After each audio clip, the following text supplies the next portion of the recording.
You know that to protect your data, you have to store more than just one copy of that data on your system.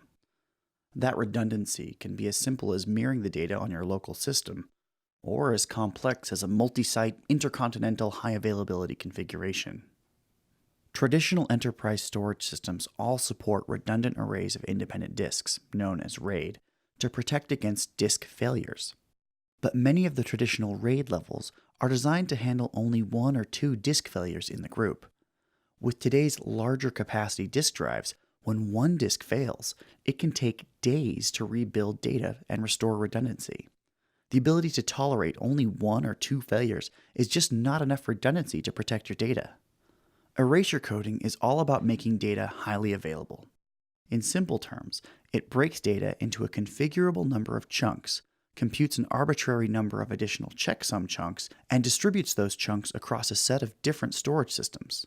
By choosing the ratio of data to checksum chunks, you can choose the additional capacity you need for the level of data protection you desire. In the event of failure, the system can reconstruct the missing copies, keep your data available, and return the system to a fully redundant mode. Think of it as the next generation of RAID, because it gives you redundancy far beyond RAID's one or two failure model. The resiliency of the data you store through erasure coding depends entirely on the values you specify. SUSE Enterprise Storage allows you to change two values to meet any resiliency standard you wish to define. Let's take a look at an example. For instance, K10M6 is a common choice.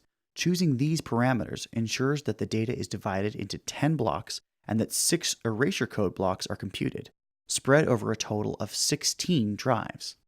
Any 10 of those drives can recover data, which means any 6 drives can fail, and you only need 60% additional storage capacity to get this high level of protection. The result? Erasure coding gives you far greater control over your data's resiliency and availability than a traditional RAID array can provide, and at a much lower cost.